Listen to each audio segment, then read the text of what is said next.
Palabra y vida.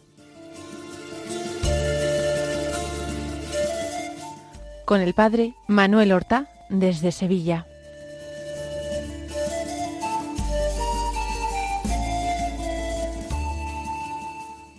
En el nombre del Padre, y del Hijo, y del Espíritu Santo.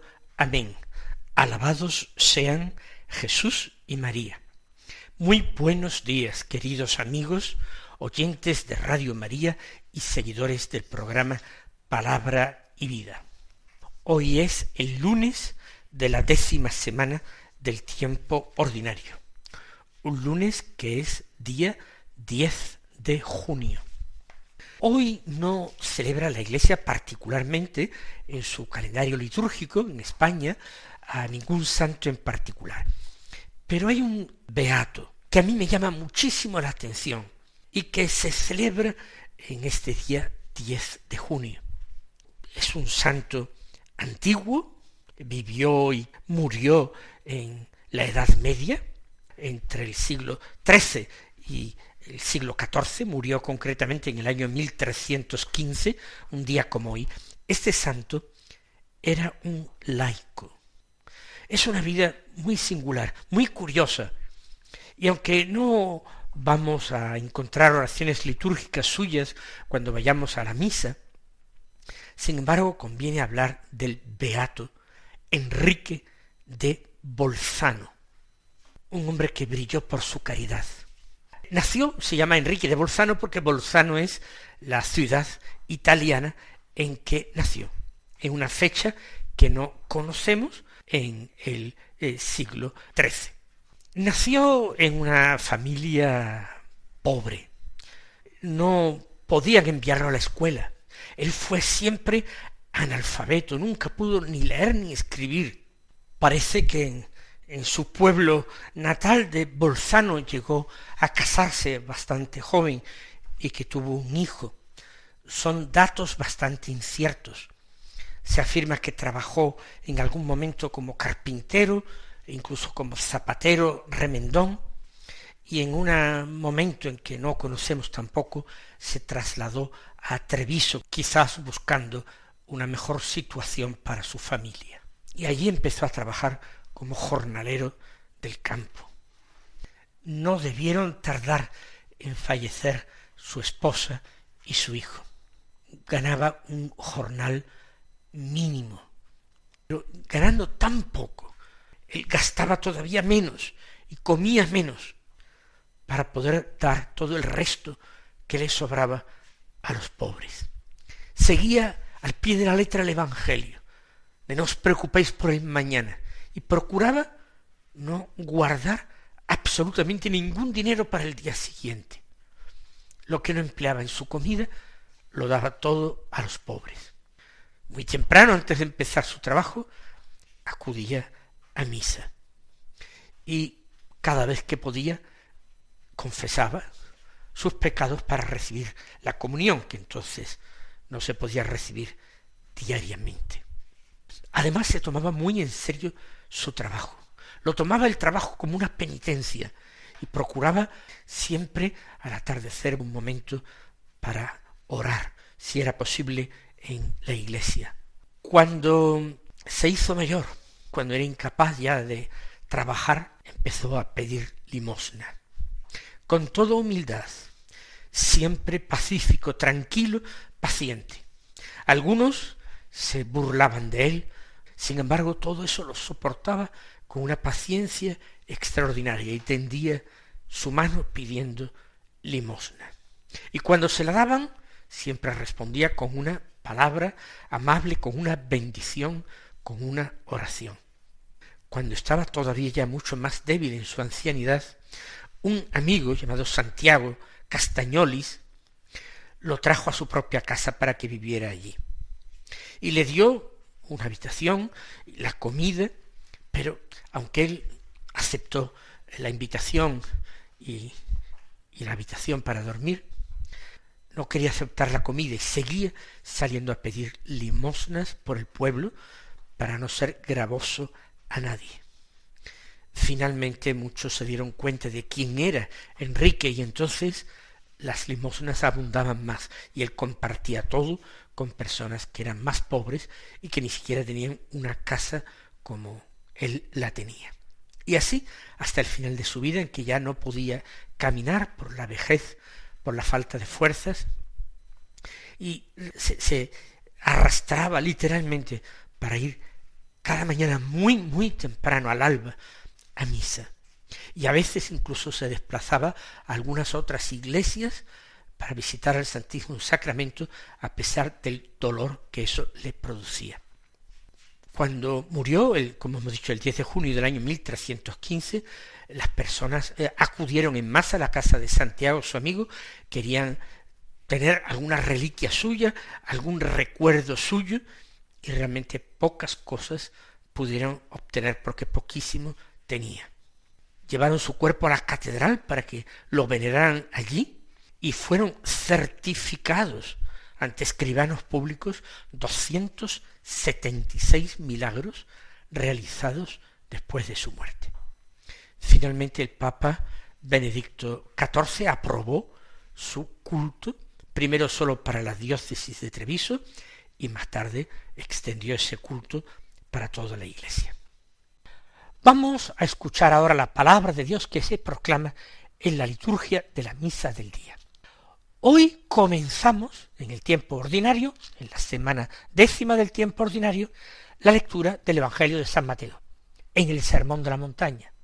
Está en el capítulo 5 de San Mateo, en los versículos 1 al 12, que dicen así: En aquel tiempo, al ver Jesús, el gentío subió al monte, se sentó y se acercaron sus discípulos, y abriendo su boca les enseñaba diciendo: Bienaventurados los pobres en el espíritu, porque de ellos es el reino de los cielos. Bienaventurados los mansos, porque ellos heredarán la tierra. Bienaventurados los que lloran, porque ellos serán consolados. Bienaventurados los que tienen hambre y sed de la justicia, porque ellos quedarán saciados. Bienaventurados los misericordiosos, porque ellos alcanzarán misericordia. Bienaventurados los limpios de corazón, porque ellos verán a Dios. Bienaventurados los que trabajan por la paz, porque ellos serán llamados hijos de Dios. Bienaventurados los perseguidos por causa de la justicia, porque de ellos es el reino de los cielos. Bienaventurados vosotros cuando os insulten y os persigan y os calumnien de cualquier modo por mi causa. Alegraos y regocijaos, porque vuestra recompensa será grande en el cielo, que de la misma manera persiguieron a los profetas anteriores a vosotros. Vamos a sacar algunas ideas de este texto que nos sirvan para nuestra reflexión y nuestro examen personal. Al ver Jesús el gentío, subió al monte, se sentó y se acercaron sus discípulos. Podríamos decirnos inmediatamente que vaya idea la del Señor. No sólo no facilita la escucha de su enseñanza a los discípulos, sino que más bien se la dificulta. Subió al monte y allí se sentó y se puso a enseñar. Por tanto, quien se quedó en el llano, quien consideró algo dificultoso o cansado subir al monte, no pudo escuchar de primera mano aquella enseñanza extraordinaria del sermón llamado precisamente así, del monte o de la montaña. Se quedó sin escuchar de primera mano las bienaventuranzas del reino. Parece que hoy día la línea pastoral de buena parte de la Iglesia es facilitar extraordinariamente a los cristianos el acercarse a la doctrina de Jesucristo, facilitar el cumplimiento de los mandamientos y permitir que vivan su fe con una buena conciencia, una buena y tranquila conciencia. De tal manera se pretende facilitar las cosas a los creyentes que se termina rebajando las exigencias claras, indisimulables del Evangelio. El Señor no vino a hacer una ley más fácil de cumplir, vino a llevar a su plenitud la ley. La simplificó en el sentido de que hizo depender todos sus mandamientos y normas de un precepto fundamental, que tiene dos caras. Amarás a Dios sobre todas las cosas y amarás a tu prójimo como a ti mismo. En estos dos preceptos se encierran toda la ley y los profetas. Simplificar, pero no hacer más fácil, no disminuir ni mucho menos su exigencia.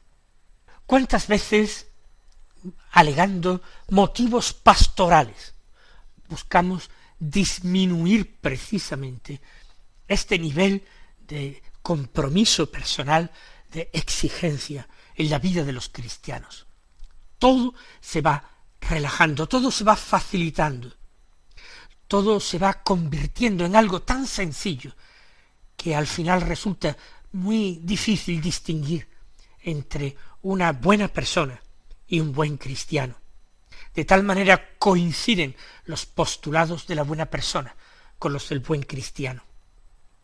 Y llega ya un momento, y en algunos lugares parece dar la impresión de que la mejor doctrina evangélica para hoy es la que enseñan no los obispos de la Iglesia en comunión con el Papa, sino que la verdadera doctrina que deben seguir los cristianos son los dictados de las instituciones internacionales, sea la Organización de las Naciones Unidas, sea la UNICEF, sea la Organización Mundial de la Salud, sea la Comunidad Europea, etcétera, etcétera, etcétera.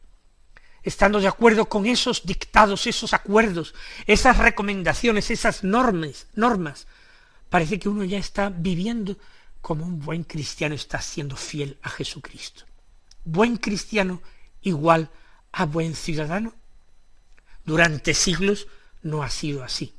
Y recordemos la multitud de cristianos que pereció, que dio su vida por Cristo de una manera valiente y generosa, con tal de no rendir culto al emperador, de no ofrecer sacrificios a los dioses paganos, de no participar en un banquete idolátrico, por no hacer una ofrenda de incienso a una estatua, etcétera, etcétera, etcétera. No era fácil ser cristiano. Podía conllevar la pérdida de los bienes, la pérdida de la patria, de la familia por medio de un destierro, o incluso la pérdida de la vida. Pero el cristianismo permanecía fiel a estos orígenes enunciados por Jesús en el Sermón de la Montaña. Bienaventurados los perseguidos por causa de la justicia, porque de ellos es el reino de los cielos. Bienaventurados cuando os calumnian de cualquier modo por mi causa. Alegraos ese día, porque vuestra recompensa será grande en el cielo. Bienaventurados los que lloran y se lamentan, porque ellos serán consolados. O bienaventurados los que tienen hambre y sed de la justicia, es decir, de ser santos, porque ellos serán saciados. El espíritu de las bienaventuranzas no es espíritu de facilidad, es espíritu de amor, de abandono en Dios, de confianza absoluta en su palabra, de aceptación de un reino que tiene poco que ver con los reinos de este mundo. Si entendemos ahora bien este detalle del Evangelio, no fue por casualidad que Jesús subió al monte y allí se sentó para enseñar, para predicar a sus discípulos. Seguir a Jesús implica muchas veces subir a un monte tras él. No es un camino de facilidad, ni muchísimo menos. Podemos detenernos en cualquiera de estas bienaventuranzas que recoge y nos transmite el evangelista y apóstol San Mateo. Vamos a comenzar hoy particularmente por la de bienaventurados los que tienen hambre y sed de la justicia. Acabo de apuntar hace breves instantes que esa justicia a la que se refiere la bienaventuranza no es la justicia tal como la entendemos muchas veces nosotros, esa justicia distributiva que consiste en dar a cada uno lo suyo, por ejemplo. No es la justicia que imparten los tribunales humanos, ni muchísimo menos aplicando las leyes positivas, las leyes elaboradas por los hombres. Los que tienen hambre y sed de la justicia tienen hambre y sed de la justicia de Dios. Y la justicia de Dios es esa cualidad de Dios que equivale a la santidad de Dios. Hambre de justicia es hambre de santidad, en definitiva, hambre de Dios, hambre de cercanía de Dios, hambre de familiaridad con Dios, como lo expresaban algunos santos del Antiguo Testamento, por ejemplo Moisés o Elías, ambos querían ver el rostro de Dios. Y ya sabemos cómo en el Evangelio, en el episodio de la transfiguración, llegaron a contemplar a Jesús en su gloria, en el monte de la transfiguración, en el Tabor. Pues bien, esto es hambre y sed de la justicia. Nosotros podemos sentirnos dichosos, bienaventurados, cuando tenemos un deseo concreto, un deseo realmente que busca ser eficaz, de acercarnos cada vez más a Jesús. Un deseo de santidad, cuando no nos conformamos con una vida cristiana mediocre. Aspiramos a más. Aspiramos a tener una oración que implique una intimidad mayor con Jesús. Una oración que exprese una fidelidad más continua, más seguida y cotidiana al Señor. Cuando aspiramos a un olvido propio, a un desprendimiento de lo nuestro, a una generosidad, a una magnanimidad de corazón que nos haga estar más atentos a las necesidades y deseos del prójimo y al deseo de la honra y de la gloria de Dios, más que de satisfacer nuestras propias necesidades o alcanzar nosotros mismos honra y gloria. Esos son los que tienen hambre y sed de justicia. A veces creemos que podemos aplacar este hambre y sed de justicia leyendo libros piadosos. Y efectivamente, la lectura de libros espirituales, de buenos libros espirituales, es un instrumento precioso que nos ayudará a crecer en amistad y en conocimiento de nuestro Señor. Lo que ocurre es que no podemos dejar nuestro deseo de progreso en la vida espiritual simplemente a la lectura de libros, porque se puede dar entonces una dicotomía peligrosa entre nuestros sueños, nuestras ensoñaciones, nuestras ideas un tanto disparatadas y lo real. Para ser amigos de Jesucristo, para ser santos, para participar de la justicia de Dios, hay que amar. Y una cosa es amar y otra cosa es leer. La justicia la encontramos en las obras, porque, como repitieron tantos santos, tantos grandes maestros espirituales que nos han precedido, obras quiere el Señor. Y en esto coinciden una Santa Teresa de Jesús y un San Ignacio de Loyola y tantos otros. Obras. Pues bien, no nos quedemos, como digo, en una ensoñación piadosa, no nos quedemos viviendo en un mundo de maravillas, el país de las maravillas, un mundo de fantasía interior, donde nos vemos ya casi en la cumbre de la santidad, faltándonos solamente un nimbo o aureola para una verdadera canonización en vida. No, no es eso. Obras quiere el Señor. Vayamos ahora a otra de las bienaventuranzas. Por ejemplo, a esa bienaventuranza tan actual, tan necesaria para nuestro consuelo de hombres del siglo XXI, que es bienaventurados los que sufren persecución por causa de la justicia, porque de ellos es el reino de los cielos. Entendemos causa de la justicia de dos maneras. Una manera en que secularmente se ha entendido es por causa de la justicia de Dios, de la santidad, perseguidos por el simple hecho de ser cristianos, de aspirar a la santidad. Pero también a veces esta lectura, esta interpretación es coincidente con aquella más literal que identifica la justicia con la justicia humana. Bienaventurados los perseguidos por causa de la justicia humana, de quienes detentan el poder de administrar justicia entre los hombres. Y esto es verdad en los tiempos de persecución, cuando llegan a dictarse leyes verdaderamente inicuas y nocivas contra los cristianos. Entonces puede ser un momento de desconcierto. No pensemos que en la primera comunidad cristiana todo fue facilidad y entusiasmo y fervor. Claro que hubo muchísimo fervor, también hubo pecado. Y sobre todo hubo desconcierto, cuando pasaba el tiempo y se veía que el Señor no llegaba a juzgar a vivos y muertos. El tiempo pasaba, pasaban las generaciones, y aparentemente los malos seguían triunfando y prosperando, y los buenos seguían padeciendo y fracasando.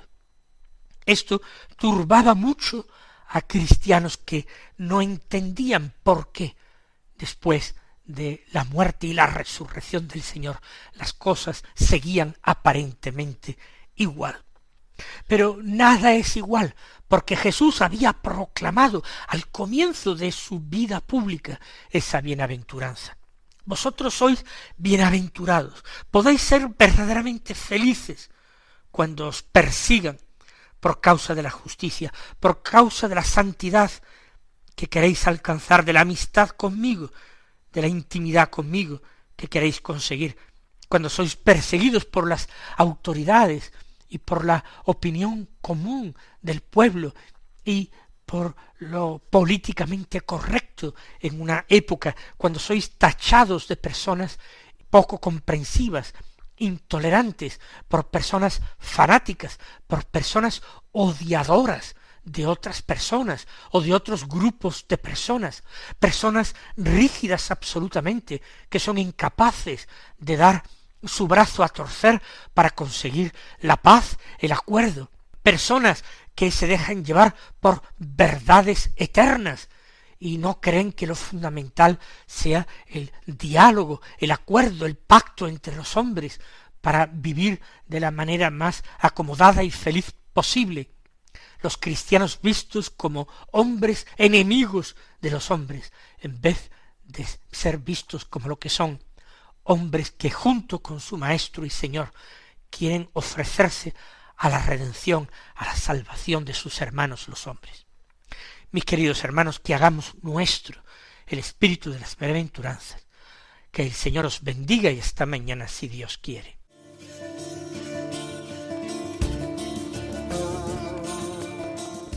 Han escuchado en Radio María Palabra y Vida, un programa que dirige el Padre Manuel Horta.